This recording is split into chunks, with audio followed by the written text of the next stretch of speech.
Yes, for those who would like to make comment or ask questions, can you please introduce yourself? Yes, all right. Yes, yeah. Now, I think what? My name is Bashir Al-Rabi. My question to Brother Ibrahim, Jazakallah khairan for the thoughtful meeting of Allah is for as a European, how do you see the prospect or the future of Islam in the West, considering the situation of the Muslims today, and also considering the internal conflicts we are having, as you cited, even in the West?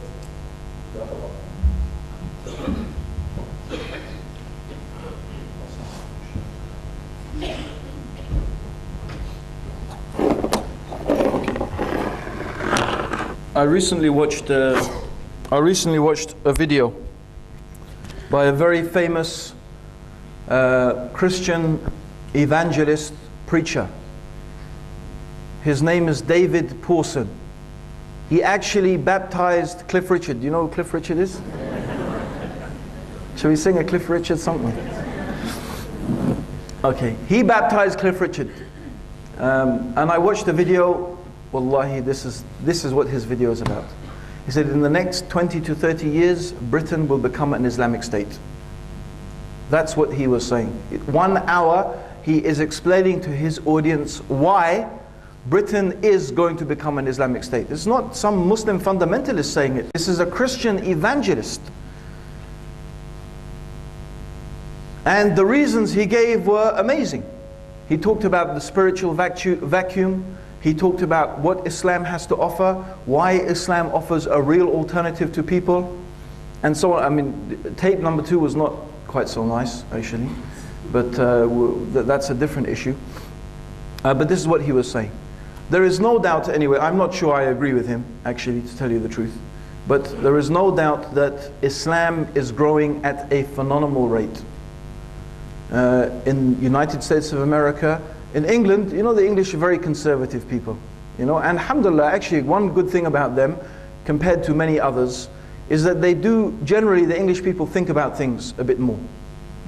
You know, the Americans get very enthusiastic, you know, and that's nice as well, you know, it can be, but the English tend to think about things. I noticed people comment that, a brother I met from Australia, he went to America and England, he said the English seem to be a lot more, it's not that the Americans aren't intelligent, it's just that they don't, you know, access or use this information. They're so trusting and they're so naive. The English are quite, you know, so they take a bit of time. But in spite of that, the numbers of people who are converting to Islam is growing and growing steadily and steadily. Every week we have people coming to Islam, alhamdulillah.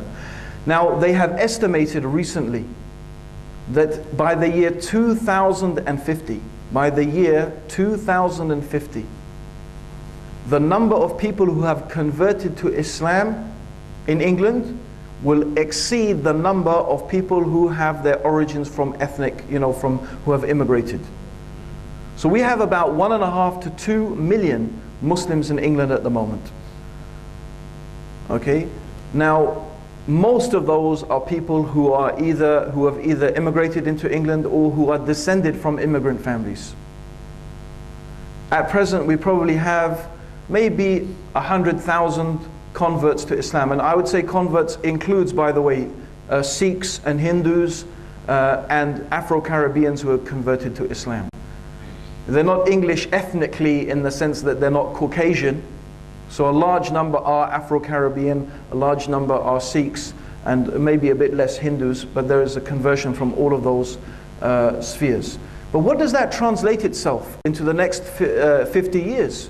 They say that Islam will become a major political force in Britain in the next 50 years.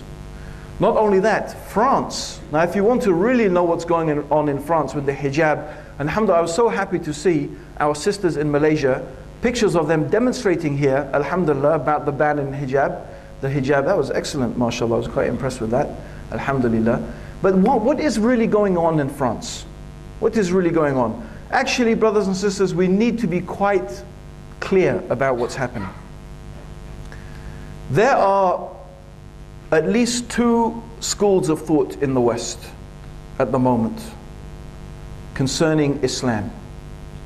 The first school of thought is this: Europe is for Europeans, we are Christendom, and even if we don't follow Christianity exactly, we still identify ourselves culturally and civilizationally with the Christian tradition and what has been attached to it. And what do they want? They want a separation. They want Muslims to go back to their lands and Christendom to be for Christianity, or at least for this Western secular ideology. So they want actually a clash of civilizations. This is what they want. The French are particularly like this. The French are particularly like this. Actually, the French are a particularly arrogant people. And if you look at, it's true, if you look at French colonialism, if you look at the experience of French colonialism, the French always tried to impose their civilization on people, whereas the British were not like that. Not on the same level. The British colonialization usually was working with and sort of a type, especially in India. There was many years when the British were in India where there was a very strong mixing between the British and the native Indian population, even to the extent of intermarriages. So this was generally quite often the British experience. The French are very much impose their culture and their ideas. Now check this out. The population of under 35s in France, so everyone who is under 35, 25% are Muslim. Yes. I mean, although Muslims are only in France, 6 million out of whatever the whole population is, it's not big.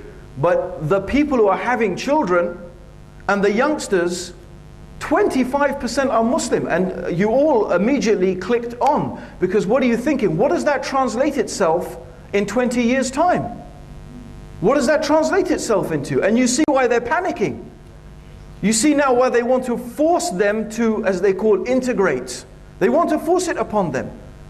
And they really, when they say that their secularism is under threat, that's really the truth. Not only they look at their whole way of life is under threat, that's what they imagine. So this issue of Islam in Europe is a very topical discussion.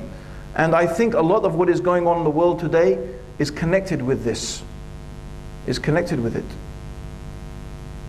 That Islam is it's not confined only to, to the Muslim countries. It's a real growing phenomenon in the West. And the Muslims actually in the West, usually we can divide them into two camps. You have those who are not practicing Islam, sometimes not at all. But they still identify themselves very strongly with Muslims. And the reason for that is a lot to do with racism. Even the non-practicing Muslims are usually subject to all types of racial and religious harassment. Even if they don't practice, they could even go to the pub, and whatever, and drink alcohol, but they still are subjected to this type of thing. So they still identify themselves very much with that culture. And then we have those Muslims who are practicing. And the Muslims who are practicing tend to really adopt it quite strongly because they are forced to think a lot about their religion because of the constant challenge that they are being presented with in their everyday life. And that forces them, they can't really just practice Islam, a type of cultural Islam. In fact, so many Muslims I've met, they actually talk about themselves as converts. It's extraordinary. Although they are brought up in Muslim families, they really you would think they are converts. Because that's what they've literally had to do. They had to leave everything behind and start and find out about Islam again. Because so much of what was Islam in their Pakistani culture or whatever it may be, they realized that this is not Islam. And then they had to rethink everything again. So then, alhamdulillah, they become really quite strong. So this is what, brother, we find taking place in the West at the moment. Where is it all going to lead to? This is the, what you call it, $16 million question, or probably these days $16 billion question. $16 million is not that much, I suppose. Any more questions?